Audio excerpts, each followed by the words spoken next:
Welcome to Geetamrit. Bhagavad Gita में जीवन के मूल प्रश्नों का उत्तर मिलता है। मैं कौन हूँ? आत्मा क्या है? आत्मा का स्वरूप कैसा है? गीतामृत में इन्हीं विषयों का वर्णन सरल शब्दों में। Gita is eternal science and researching Gita गेट अमृत। अहम ब्रह्मास्मि, मैं आत्मा हूँ। पिछले सेशन में चर्चा की थी अध्याय 14 श्लोक 19 एवं 20। आज की चर्चा का विषय है अध्याय 14 श्लोक 21, 22 एवं 23। अध्याय 14 गुण त्रय विभाग योग, द योग of differentiation of the three modes. श्लोक 21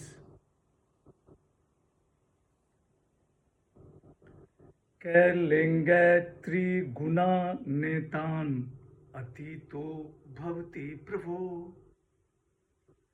किमाचारः कथम चैताम त्रिगुणा नति वर्तते।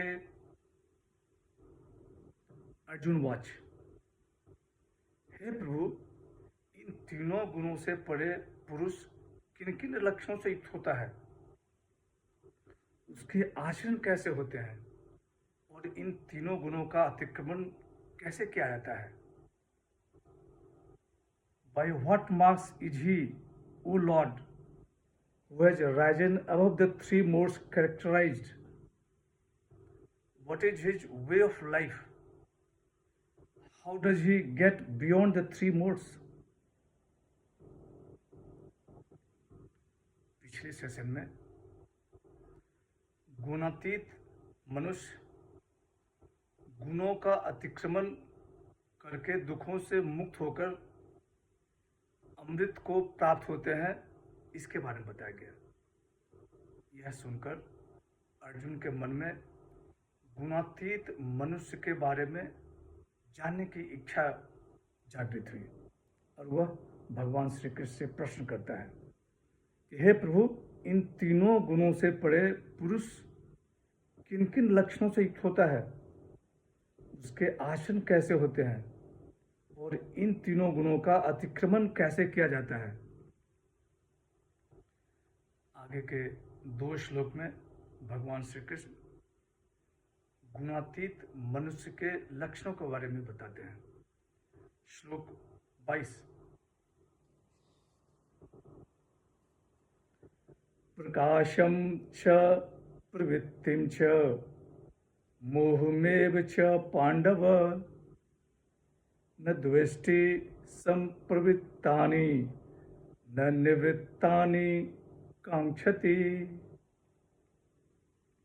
श्री भगवान वाच, हे पांडव, प्रकाश, प्रवृत्ति तथा मोह ये सभी अच्छी तरह से प्रवृत्त हो जाएं तो भी गुणातीत मनुष्य इनसे द्वेष नहीं करता तथा निवृत्त होने पर उनकी आकांक्षा नहीं करता।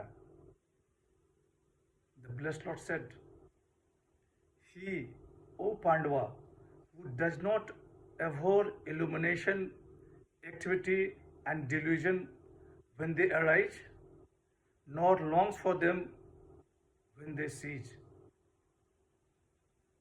भगवान श्री कृष्ण कह रहे हैं कि हे पांडव, प्रकाश, प्रवृत्ति तथा मोह ये सभी अच्छी तरह से प्रवृत्त हो जाएं तो भी गुणातीत मनुष्य इनसे द्वेष नहीं करते तथा निवृत्त होने पर उनकी आकांक्षा नहीं करते। सत्वगुण का कार्य प्रकाश, रजोगुण का कार्य प्रवृत्ति और तमोगुण का कार्य मोह है। इन तीनों गुणों के अच्छी तरह प्रवृत्त होने पर भी गुणातीत मनुष्य इनसे द्वेष नहीं करते और इनके निवृत्त होने पर भी इनकी इच्छा नहीं करते। गुणातीत होने के कारण गुणों की वृत्तियों के आने जाने से इन्हें कुछ भी फर्क नहीं पड़ता। वे इन वृत्तियों से स्वाभाविक ही निर्लिप्त रहते हैं। श्लोक 23।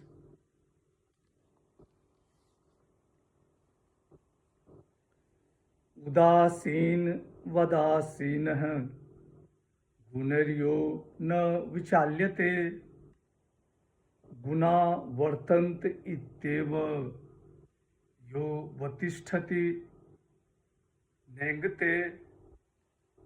श्री भगवान वाच।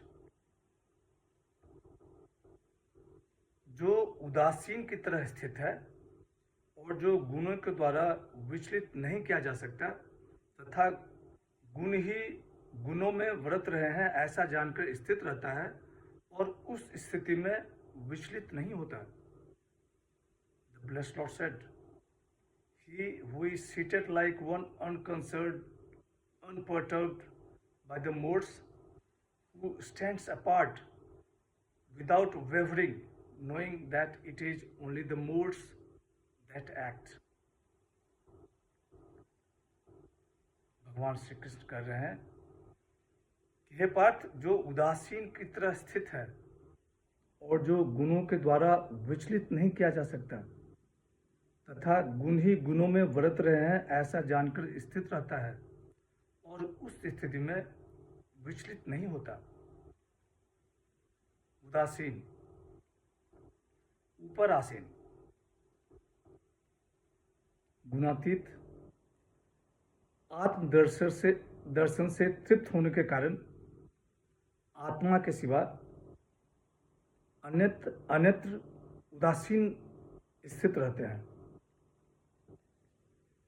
गुणर्यो न विचाल्यते, इन्हें गुण विचलित नहीं करता। संत ज्ञानेश्वर जी ने अपनी टिप्पणी में कहा है कि अंधकार से सूर्य को कभी ढका नहीं जा सकता। ठीक इसी प्रकार ज्ञानी पुरुष को गुण बांध नहीं सकते। स्वामी चिन्मयानंद जी ने अपनी टिप्पणी में कहा है कि समुद्र के किनारे बैठा व्यक्ति नाव को लहरों के ऊपर नीचे जाते देखता है, पर वह ऊपर नीचे नहीं जाता क्योंकि वह नाव से बाहर है। ज्ञानी शरीर मन बुद्धि से परे है। गुण शरीर मन बुद्धि को विचलित करता है, जो इनसे परे हैं उनको नहीं। स्वामी राम सुखदास जी अपनी टिप्पणी में कहते हैं कि गुणातीत गुणों से विचलित नहीं होते, कारण कि अविनाशी शुद्ध रूप में कभी कोई क्रिया नहीं करते हैं। आगे के 2 श्लोक में भगवान श्री कृष्ण गुणातीत मनुष्य के आचरण का वर्णन करते हैं। आज की चर्चा यहीं समाप्त करते हैं। अगले सेशन में चर्चा को और आगे बढ़ाएंगे। यदा यदा हि धर्मस्य ग्लानिर्भवति भारत अभ्युत्थानम् अधर्मस्य तदात्मानं सृजाम्यहम्। हरे कृष्ण।